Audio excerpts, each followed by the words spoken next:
Hey everyone. I hope you're enjoying these videos, by the way. I'm enjoying it, so definitely leave a like, subscribe, comment, share, tell your friends.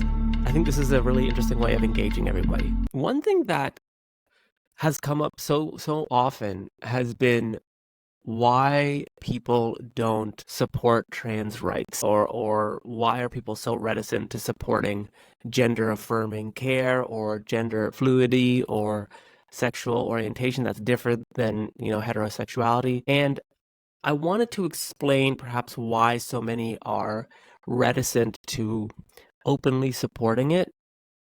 And I think this is grounded in just the fact that we as a society haven't had open and honest conversations about this. And I think there's a lot of people who claim to speak on behalf of the LGBTQ community or the TQ community, and they only speak on behalf of themselves. They don't speak on behalf of the community because a lot of the ideas they're putting forward are more activist and less grounded based on reality. And I think to start this, we have to remember there's a lot of research that's actually missing. There's not enough research on a lot of the real experiences of many, specifically from the transgender community, that could help guide policy in a more balanced way.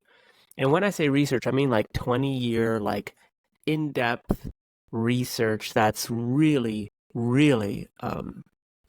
statistically relevant. There's just not enough of that.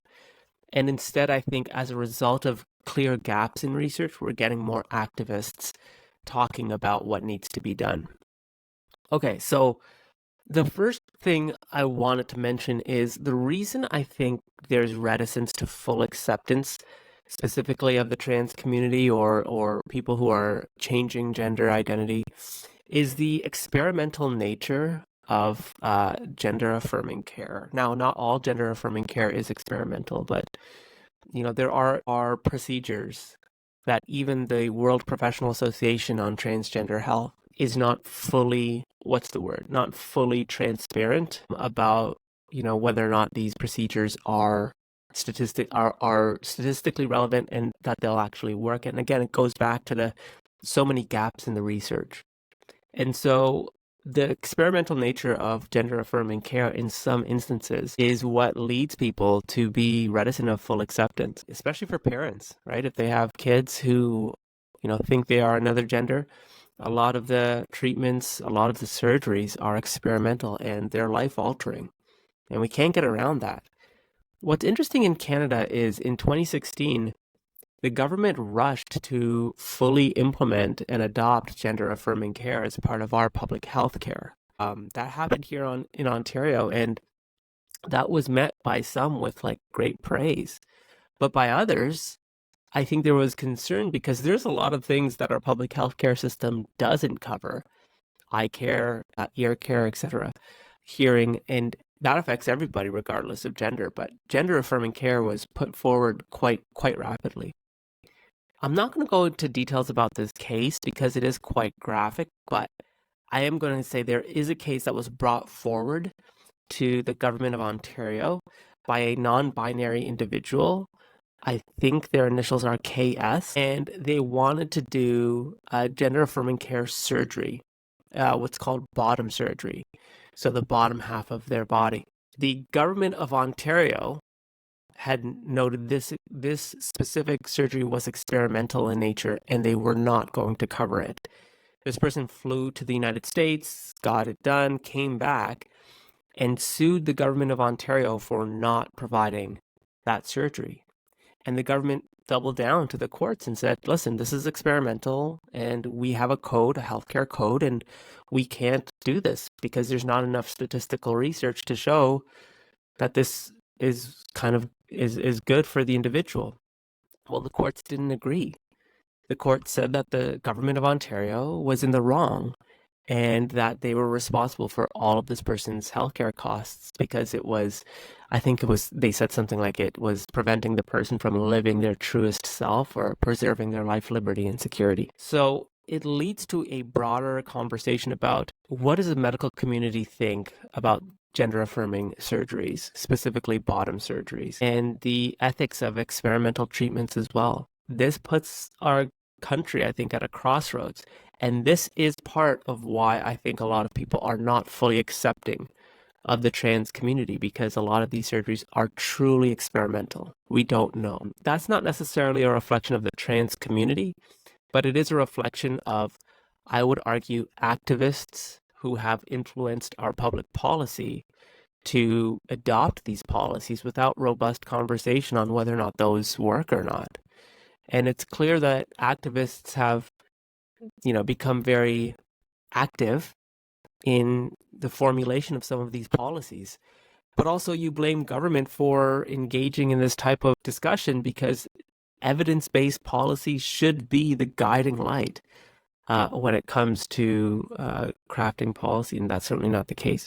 The second point I want to make is there's this just lack of genuine communication or conversation on trans issues, my honest opinion. And the reason I say there's a lack of, and I emphasize genuine, it's because many, when you talk trans issues, it's automatically like this fight. I'm sure many of you have noticed this too, but it's always like, you need to be an ally. You need to show your solidarity. And it has this kind of like, I don't know, communist, socialist kind of bent to it, where it's like there's a fight. It's like workers of the world unite kind of thing. And I think that automatically puts people on the defensive, right? It's like if I were to tell you to, come out to a talk on Black pride and Black power, a lot of people would be uncomfortable with that conversation. Why? Because there are elements within the Black Panther movement, for example, which were very militant in their approach. But then there were other aspects of the Black Panther movement which talked about, making sure there was a breakfast for all for inner city youth so that they could have the nutrition in their body to perform well at school.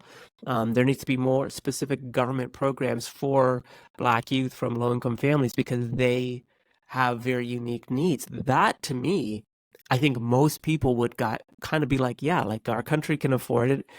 It's possible.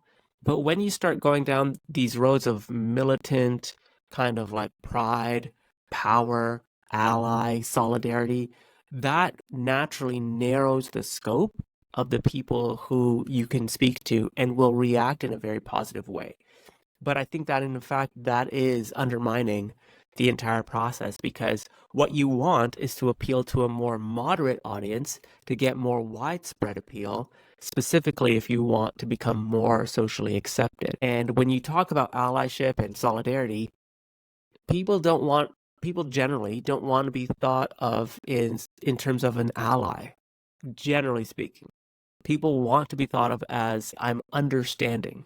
I'm understanding of your cause. I understand what you might be going through. And people are much more, much more thoughtful, I guess, when it comes to supporting social issues. They don't want to be thought of as like an ally.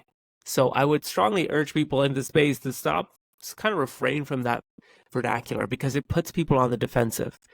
If you're an ally, then there must be an adversary. And if the adversary is someone who's ignorant, well, all of us are ignorant about a whole host of things. Are we at war with everyone, and each other and ourselves? No, we have to show acceptance and patience, and the fact that this will take generations to fully unwrap and uncover. And I think there's also the final piece, it's quick sometimes to forget that, it was only last year where there was overreach, I think, in our school systems here in Canada, where LGBTQ issues were being introduced in the classrooms, but there wasn't enough dialogue with parents. And so a lot of parents were not in favor of more LGBTQ in the classrooms, particularly at a young age, as child's minds were so impressionable and were still being developed and still are being developed. And this is a classic example where we saw, again, going back to the activism, remember, there's gaps in the research. We don't know what gender-affirming care will mean 20, 30 years from now. We don't know what that'll mean. We don't know the impacts of, showing a child, drag shows at a young age. We don't know what that'll mean for their sexuality as they enter into adolescence and into adulthood, it may have an effect. But very similar to pornography and other things, that does have an impact on men in particular.